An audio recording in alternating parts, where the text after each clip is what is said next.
देखिए दोस्तों, fundamental analysis उस हर बंदे के लिए यूज़फुल हो सकती है जिसका किसी भी बिजनेस में इंटरेस्ट है। और ये मैं अप्रिशिएट करना चाहूँगा उस हर बंदे को जो कि स्पेसिफिकली फंडामेंटल एनालिसिस का यूज़ करके पैसे बनाना चाहता है या फिर अपने बिजनेस को बढ़ाना चाहता है। क्योंकि दोस्तों देखिए, सीधी सी बात है, हर साल मार्केट में स्टॉक पिकिंग या ट्रेडिंग के रिलेटेड हज़ारों मेथड्स इन्वेंट होती हैं। नाउ अब अगर एक बंदा अपनी इन्वेस्टमेंट जर्नी शुरू करना चाहता है एंड एज अ बिगिनर किसी से सलाह लेता है, तो मार्केट में so called professional investors and traders की कमी नहीं है जो कि क्लेम करते हैं कि उनके पास इन्वेस्टिंग की बेस्ट टेक्निक्स हैं। लेकिन दिक्कत ये है कि उनकी ज़्यादातर एडवाइस कॉन्फ्लिक्टिंग और कंफ्यूजिंग होती है। इसी वजह से बहुत से इन्वेस्टर्स किसी ऐसी मेथड पर रिलाई करना चाहते हैं जो कि फैक्ट पे बात करे, जिसका कोई लॉजिक हो और जिसका मार्केट में अपने आप में वो कहते हैं ना, कोई एक वजन हो।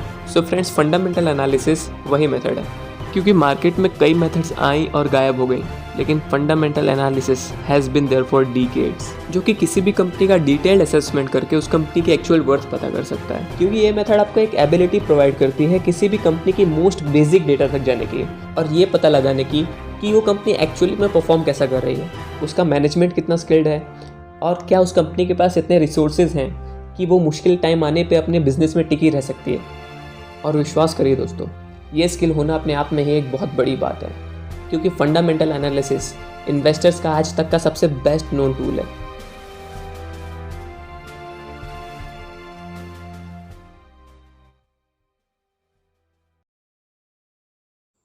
नमस्कार दोस्तों, welcome to my brand new series of learning for earning.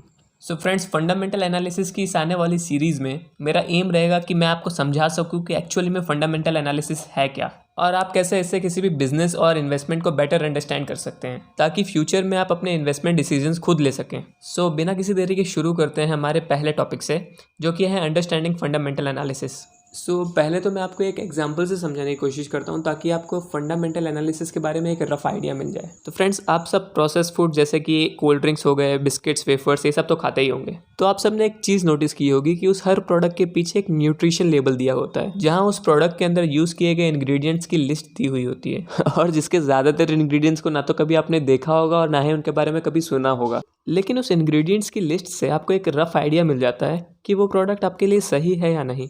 क्योंकि अगर एक एप्पल जूस के बॉटल के इंग्रेडिएंट्स की लिस्ट आपके हाथों से भी बड़ी हो, तो आप स्क्वीज्ड एप्पल जूस तो डेफिनेटली नहीं पी रहे हैं। ये एग्जांपल मैंने इसलिए दिया क्योंकि कंपनी के स्टॉक्स भी ऐसे एक सिमिलर लेबल के साथ आते हैं। क्योंकि जो भी कंपनीज हमारे BSE और NSE स्टॉक एक्सचेंज में लिस्टेड हैं, उनको अपने इन्वेस्टर्स को ये बताना होता है कि उनकी कंपनी किन किन चीज़ों को मिलाकर बनी है and what they are all about. लेकिन दिक्कत यह है कि एक जायंट मल्टीनेशनल कंपनी एक छोटे से रेक्टेंगुलर लेबल में ये सारी जानकारी नहीं रख सकती। इसकी जगह कंपनी ये जानकारी अपने फाइनेंशियल स्टेटमेंट्स और कुछ फंडामेंटल सोर्सेज में बांट देती हैं, और इन्हीं फाइनेंशियल स्टेटमेंट्स को स्टडी करना फंडामेंटल एनालिसिस का गोल है, ताकि इन्वेस्टर्स जो हैं एक इंटेलिजेंट इन्वेस्टमेंट डिसीजन ले सकें। जैसे कि कोई भी प्रोसेस्ड फूड को खाने से पहले आप ये जानना चाहेंगे कि उसमें क्या क्या मिला है और क्या वो आपके लिए सही भी है या नहीं, वैसे ही आप अपने इन्वेस्टमेंट के बारे में भी जानना चाहेंगे जिसे आप अपने पोर्टफोलियो में ऐड करने की सोच रहे हैं। दोस्तों, बहुत से लोग ये सोचते हैं कि ये फंडामेंटल एनालिसिस के चक्कर में क्यों पड़ना, जबकि उनके हिसाब से और भी कई आसान तरीके हैं। जैसे कि उनको टीवी में कोई भी एक फाइनेंशियल चैनल ओपन करना है और वहाँ बैठे सो कॉल्ड ट्रेडर्स जो कि फ्यूचर भी फोरकास्ट कर सकते हैं, उन्हें फॉलो करते हुए कोई भी हॉट स्टॉक्स परचेज कर लेने हैं and hope for the best. वैसे ये मेथड तब तक बहुत ट्रेंडिंग में थी जब तक 2007 का बेयर मार्केट क्रैश नहीं आया था। वैसे इस क्रैश ने इन्वेस्टर्स को ये ज़रूर सिखा दिया था कि किसी भी स्टॉक को ब्लाइंडली फॉलो करना जस्ट बिकॉज कि वो स्टॉक आपको पसंद है या किसी ने सजेस्ट किया है, या फिर आपका उस स्टॉक के बारे में पर्सनल ओपिनियन इन्वेस्टिंग में मैटर नहीं करता है, जिसके बारे में हम आने वाली सीरीज़ में और डिटेल में बात करेंगे। सो दोस्तों, फंडामेंटल एनालिसिस किसी भी कंपनी या इन्वेस्टमेंट को एग्जामिन करने की एक सबसे क्लासिक टेक्निक है और जिसके कुछ रीजंस भी हैं। पहला है based on fact not opinion. For example, एक तरफ है कंपनी ए जिसकी ब्रांड वैल्यू अच्छी खासी है, जिसके प्रोडक्ट भी काफ़ी बिकते हैं, फॉर एग्जांपल रिलायंस। और एक तरफ है कंपनी बी जो कि अपने शुरुआती फेज़ में, अपने ग्रोथ ईयर में, मतलब कि एक नई कंपनी है। तो बहुत से लोग रिलायंस की ब्रांड वैल्यू को देखकर, उसके प्रोडक्ट्स को देखकर, बिना उसके फंडामेंटल्स या उसके बिजनेस के बारे में जाने उसकी तरफ झुकाव रखेंगे। और मैं आपको एक बात बताऊं, इससे कोई फ़र्क नहीं पड़ता कि आपके मोहल्ले का हर बंदा रिलायंस के प्रोडक्ट खरीद रहा है, क्योंकि अगर वो कंपनी उन प्रोडक्ट्स को बेचकर पैसे ही नहीं बना पा रही तो आपको प्रॉफिट के नाम पे ढेंगा नहीं मिलेगा। ढेंगा मुझे नहीं पता क्या होता है, लेकिन नहीं मिलेगा। तो पॉइंट ये है कि फंडामेंटल एनालिसिस किसी भी कंपनी के ग्लैमर को आपके डिसीजन को अफेक्ट करने से रोकती है। सो हमारा दूसरा पॉइंट है कि good at pinpointing shifts in business health. दोस्तों अगर एक कंपनी की सक्सेस फेड होना शुरू हो जाती है तो वो आपको उस कंपनी के फंडामेंटल्स पे दिखना शुरू हो जाएगी। लेकिन ये मत सोचना कि आपको देखते ही पता चल जाएगा कि ये कंपनी अब घाटे में जाने वाली है, इसलिए फटाफट इसके शेयर्स बेचो और निकलो। लेकिन अगर आपको ढूंढना आता हो तो आपको कुछ क्लूज ज़रूर मिलेंगे, जो कि हम आने वाली सीरीज़ में डेफिनेटली सीखने वाले हैं। दोस्तों जैसा कि मैंने आपको पहले भी बताया था कि कंपनीज को अपने बिजनेस के की एस्पेक्ट्स इन्वेस्टर्स के सामने रखने होते हैं। सो अगर कंपनी में कोई प्रॉब्लम है तो इन्वेस्टर्स उसे फंडामेंटल एनालिसिस के थ्रू पहले ही स्पॉट कर सकें और किसी भी फाइनेंशियल लॉस से बच सकें। और दोस्तों हमारा तीसरा और आखिरी पॉइंट है a way to put price tag on companies. ये मैं आपको समझाता हूँ। दोस्तों अगर एक पेंटिंग नीलाम हो रही है तो उस पेंटिंग की कीमत कौन तय करता है? उस पेंटिंग की कीमत तय करता है उस पेंटिंग को खरीदने वाला। जो उस पेंटिंग की सबसे ऊंची बोली लगाता है वो पेंटिंग उसकी हो जाती है। दोस्तों स्टॉक मार्केट भी एक बायर्स और सेलर्स के ऑप्शन की तरह ही होता है, लेकिन यहाँ पर एक अच्छी बात होती है कि यहाँ पर शेयर्स के ऊपर एक प्राइस टैग लगा रहता है। लेकिन फंडामेंटल एनालिसिस आपको ये बता सकता है कि उस शेयर की जो फिलहाल की प्राइस है वो उस शेयर की एक्चुअल प्राइस से कितनी ज़्यादा है या कितनी कम है, और ये डेटा इन्वेस्टिंग में बहुत ही ज़्यादा क्रिटिकल होता है। चलिए दोस्तों अब हमने जो ये सब जाना ना, उसका मैं आपको एक रियल लाइफ एग्जांपल देता हूँ कि फंडामेंटल एनालिसिस आपको किस हद तक हेल्प कर सकती है। दोस्तों जनरल मोटर्स 1928 तक यूएस इंडस्ट्री की सबसे वैल्यूएबल कंपनी थी, जिसकी मार्केट वैल्यू थी करीब $3.5 बिलियन।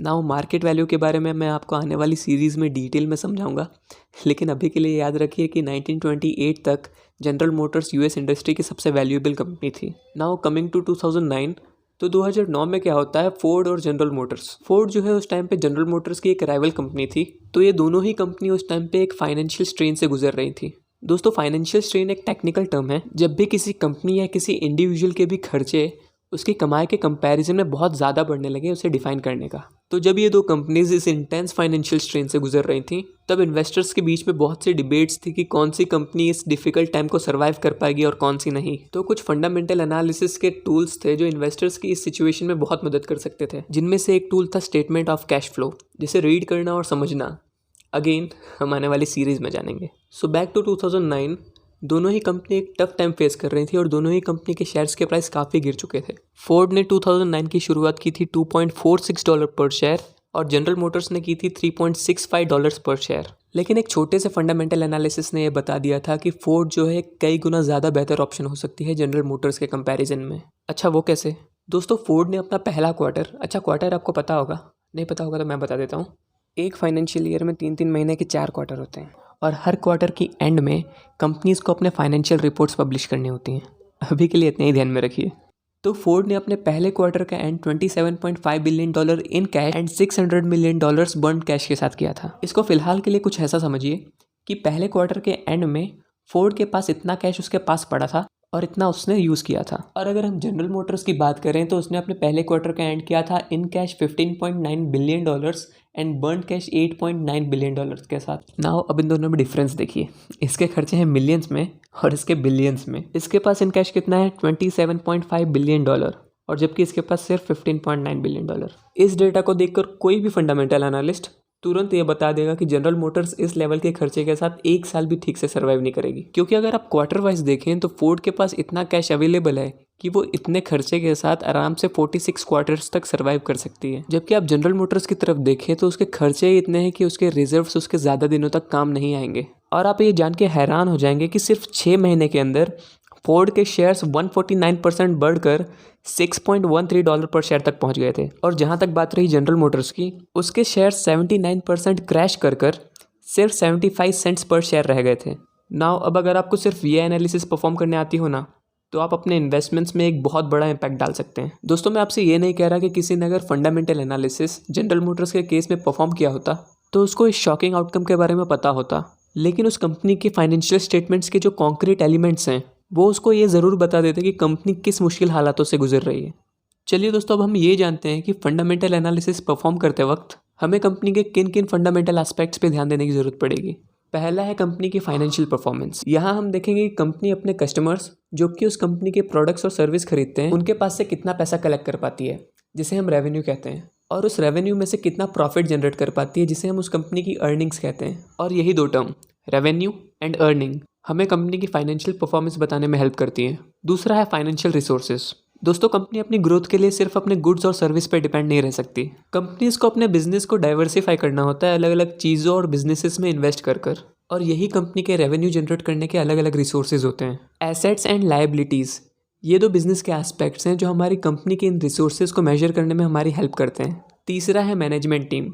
दोस्तों, जब आप किसी भी कंपनी में इन्वेस्ट कर रहे होते हैं तब आप इनडायरेक्टली अपने पैसे उस कंपनी के सीईओज और मैनेजर्स को सौंप रहे होते हैं ताकि वो आपके पैसों को काम पे लगा सकें।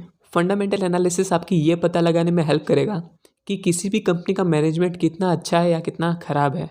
एंड चौथा और आखिरी है वैल्यूएशन। दोस्तों, ये पता लगाना कि कौन सी कंपनी अच्छी है ये काफ़ी नहीं है, आपको ये भी कंसिडर करना होता है कि आप उस कंपनी के लिए कितना पे कर रहे हैं, क्योंकि अगर आप ओवर पेमेंट इस प्लेनेट की बेस्ट कंपनी के लिए भी कर देना तब भी आपको एंड में नुकसान ही होगा। तो दोस्तों, इस वीडियो के लिए इतना ही रखते हैं क्योंकि ज़्यादा लंबी हो रही है वीडियो। और एक और बात दोस्तों, देखिए फंडामेंटल एनालिसिस कोई छोटा टॉपिक नहीं है कि मैं इसको 2-3 वीडियो में कवर कर लूँ। और एक और बात, उसको बनाने के लिए मेरे को भी प्रॉपर टाइम देना पड़ेगा और आपको भी छोटा टॉपिक नहीं है कि मैं इसको 2-3 वीडियो में चैनल को सब्सक्राइब करके रखिएगा ताकि बनाने के लिए मेरे को भी प्रॉपर टाइम देना पड़ेगा और आपको भी सीखने के लिए टाइम देना होगा। तो दोस्तों, इस वीडियो के लिए इतना ही रखते हैं, चैनल को सब्सक्राइब करके